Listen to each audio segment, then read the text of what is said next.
नेहरू शिक्षा महाविद्यालय की ऑनलाइन क्लास में एक बार पुनः सभी प्रशिक्षणार्थियों का हार्दिक स्वागत है। आज के कालांश के अंतर्गत हम सभी लोग अधिगम के नियम या जिन्हें हम सीखने के नियम कहते हैं के बारे में अध्ययन करेंगे। तो आइए हम सब लोग आज अध्ययन करते हैं सीखने के नियम। जैसा कि हम सब लोग जानते हैं कि शिक्षा प्रक्रिया का एक महत्वपूर्ण आयाम या चरण है अधिगम या सीखना। और सीखने के बारे में हम सब लोगों ने सीखने या अधिगम का अर्थ, परिभाषा और इसकी विशेषताओं के बारे में हमने अध्ययन कर लिया था। आज हम देखते हैं सीखने के कौन से प्रमुख नियम हैं। सीखने के बारे में जो सबसे अच्छा नियम या सर्वश्रेष्ठ नियम माना जाता है वो है शिक्षा मनोवैज्ञानिक थॉर्नडाइक द्वारा प्रतिपादित सीखने का नियम, जिसे उन्होंने 1920 में प्रतिपादित किया था। और सीखने के इन्होंने दो प्रकार के नियम बताए थे, एक प्रमुख नियम और एक उपनियम। तो पहले जो प्रमुख नियम इन्होंने बताए थे उनके बारे में हम अध्ययन करते हैं। और सीखने के नियम के अंतर्गत थॉर्नडाइक महोदय के द्वारा जो पहला नियम बताया गया था वो बताया गया था तत्परता का नियम। तत्परता का नियम। ध्यान देने वाली बात यह है कि इन्होंने ये बताया कि सीखने की प्रक्रिया तब संपादित होती है जब सीखने के लिए विद्यार्थी या अधिगमकर्ता तत्पर होता है। अगर वो सीखने के लिए तत्पर है तो उसे जो कुछ भी सिखाया जाएगा या समझाया जाएगा या ज्ञात कराया जाएगा वो उसको बड़ी आसानी से सीख लेता है और बड़े अच्छे तरीके से सीख लेता है। सीखने का जो तत्परता का नियम है, इन्होंने तीन बातें बताई। पहली बात ये बताई कि यदि विद्यार्थी सीखने के लिए तत्पर है तो सिखाए जाने पर उस तथ्य या सूचना या ज्ञान या कौशल को वो बड़ी आसानी के साथ सीख लेता है और उसे संतोष या संतुष्टि का अनुभव होता है। दूसरा इन्होंने उदाहरण दिया कि यदि विद्यार्थी सीखने के लिए तत्पर नहीं है और उसे कुछ करने के लिए या सीखने के लिए कहा जाता है तो उसके मन में एक झुंझुलाहट उत्पन्न होती है। और तीसरा इन्होंने उदाहरण दिया कि यदि विद्यार्थी सीखने के लिए तत्पर है या कार्य करने के लिए तत्पर है और उसे सीखने या कार्य करने से रोक दिया जाता है तब भी विद्यार्थी के मस्तिष्क में या मन में झुंझुलाहट उत्पन्न होती है। तो थॉर्नडाइक महोदय के द्वारा तत्परता के नियम के द्वारा ये बात बताई गई कि सिखाया तभी जाना चाहिए जब विद्यार्थी सीखने के लिए बिल्कुल तत्पर हो, तैयार हो। इसके लिए हमें अर्थात शिक्षकों को ये कार्य करना पड़ता है कि हम जो प्रकरण या जो विषय वस्तु विद्यार्थियों या छात्रों के सामने प्रस्तुत करना चाहते हैं उसको अधिक रुचिकर बना करके, अधिक उद्देश्यपूर्ण बना करके उनके सामने प्रस्तुत करें, जिससे वो बिल्कुल सीखने के लिए तत्पर हो जाए। कहा जाता है कि यदि विद्यार्थी सीखने के लिए तत्पर हो जाते हैं तो फिर उनके द्वारा सीखा गया जो कौशल है उसका अर्जन बड़ी आसानी के साथ किया जाता है। एक कहावत है कि लोहा जब गर्म हो तभी चोट करना चाहिए। तो सीखने और सिखाने की प्रक्रिया तभी संपादित होनी चाहिए जब विद्यार्थी सीखने के लिए तत्पर हो। तो इसको थॉर्नडाइक महोदय ने कहा तत्परता का नियम। और दूसरा उन्होंने कहा अभ्यास का नियम। दूसरा जो नियम बताया उसको उन्होंने कहा अभ्यास का नियम। जो ज्ञान या कौशल अर्जित किया जाता है अधिगमकर्ता के द्वारा उसका खूब अभ्यास किया जाना चाहिए। थॉर्नडाइक महोदय के अनुसार यही इनका अभ्यास का नियम है। एक कहावत है कि रोटी जली क्यों, पान फड़ा क्यों, घोड़ा अड़ा क्यों, फेरा ना था। यहाँ पर फेरने से तात्पर्य है अभ्यास करने से। अगर सीखे गए ज्ञान का दैनिक जीवन में या व्यवहार में प्रयोग किया जाता है, उसका उपयोग किया जाता है तो सीखा गया ज्ञान अधिक सार्थक हो जाता है। इसके इन्होंने दो नियम बताए या दो भेद बताए, एक उपयोग का नियम, एक अनुपयोग का नियम। यदि सीखा गया ज्ञान उपयोग में लिया जाता है तो सीखा गया ज्ञान और अधिक सार्थक बनता चला जाता है, और यदि सीखे गए ज्ञान का लंबे समय तक या कुछ समय तक उपयोग या सदुपयोग नहीं किया जाता है तो सीखा गया ज्ञान भी विस्मृत हो जाता है या भूल जाता है। तो इसको इन्होंने कहा अभ्यास का नियम। और तीसरा जो इन्होंने नियम बताया है वो बताया है प्रभाव का नियम। प्रभाव का नियम थार्डइक महोदय ने ये बताया कि जब हम किसी कौशल को ज्ञान को प्राप्त कर लेते हैं या सीख लेते हैं तो उस सीखने की प्रक्रिया के फलस्वरूप एक प्रभाव उत्पन्न होता है।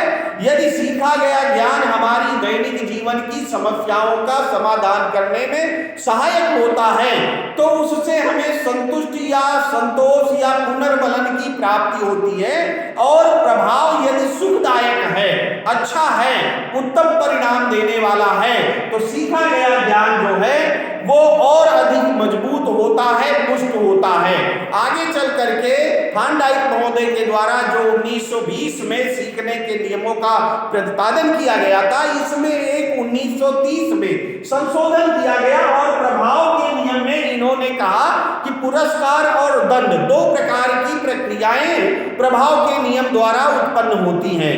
तो इन्होंने ये कहा कि प्रभाव के नियम के अंतर्गत 1930 में थोड़ा सा संशोधन किया इन्होंने और कहा कि जो पुरस्कार है, पुरस्कार दिए जाने पर तो सीखने की प्रक्रिया और मजबूत होती है, लेकिन 1930 में संशोधन करते हुए उन्होंने कहा कि यदि दंड प्रदान किया जाता है तो प्रभाव का नियम कम हो जाता है और उसकी उपयोगिता कम रह जाती है।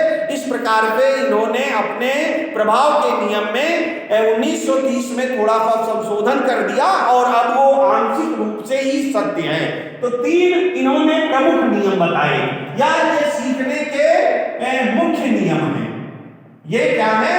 मुख्य नियम है।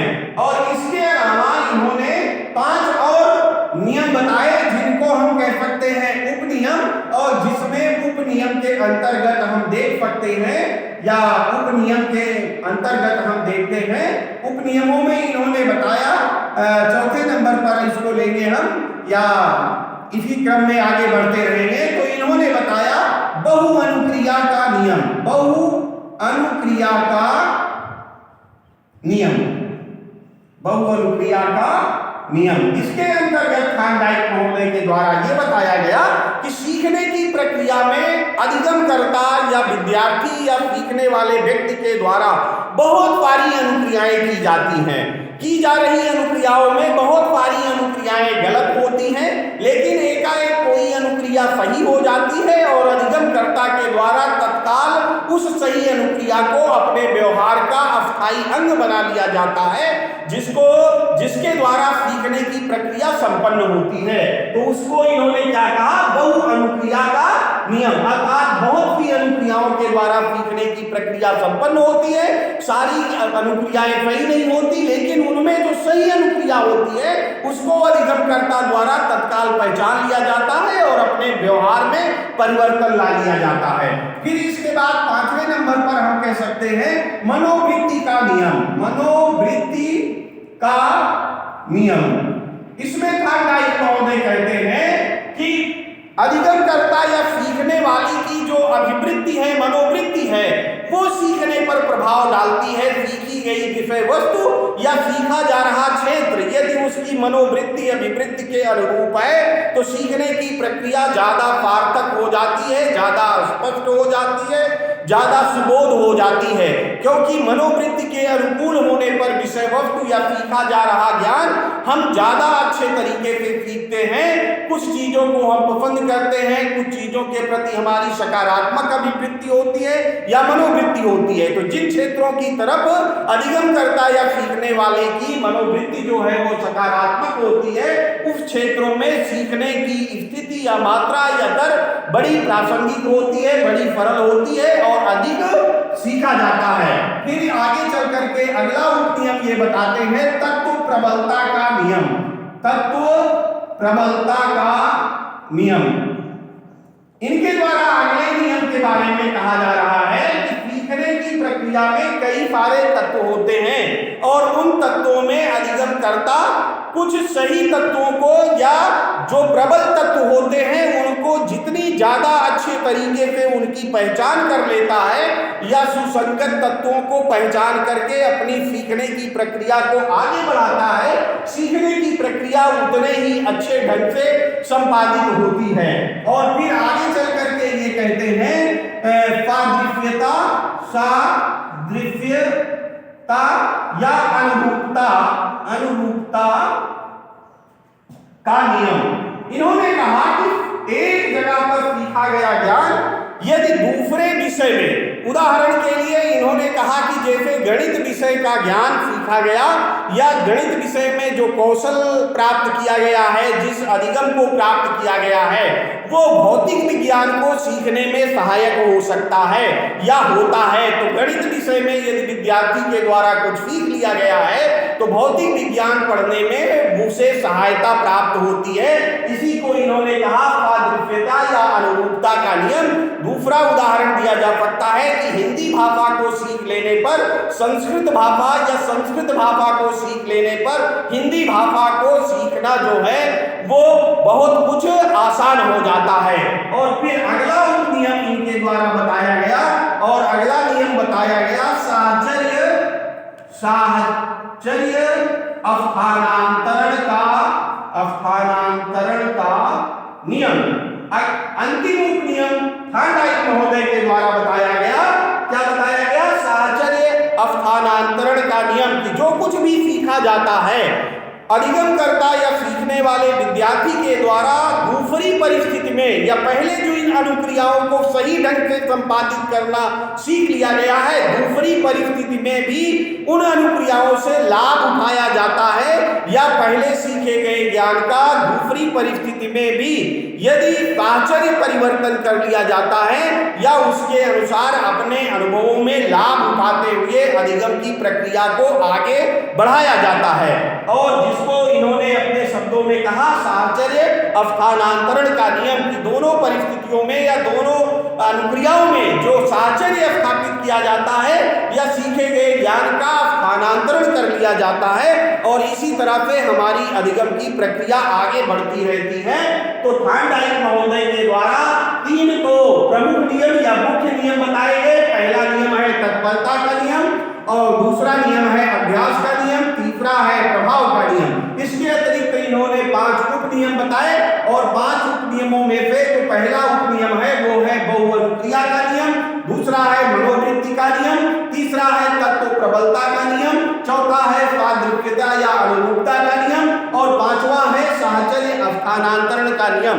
इतना समय बीत जाने के पश्चात आज के समय में भी थॉर्नडाइक महोदय के द्वारा जिन सीखने या अधिगम के नियमों का प्रतिपादन किया है आज भी वो महत्वपूर्ण है और पूरे विश्व में सीखने और सिखाने की प्रक्रिया में इनकी एक बहुत बड़ी उपयोगिता है और सीखने और सिखाने की प्रक्रिया को थॉर्नडाइक महोदय के नियमों उपनियमों द्वारा संचालित किया जाता है। इस प्रकार आज हम सब लोगों ने थॉर्नडाइक महोदय के द्वारा प्रतिपादित सीखने के नियमों के बारे में पढ़ा और आगे इसी तरह से हम अध्ययन करते रहेंगे। बहुत बहुत धन्यवाद।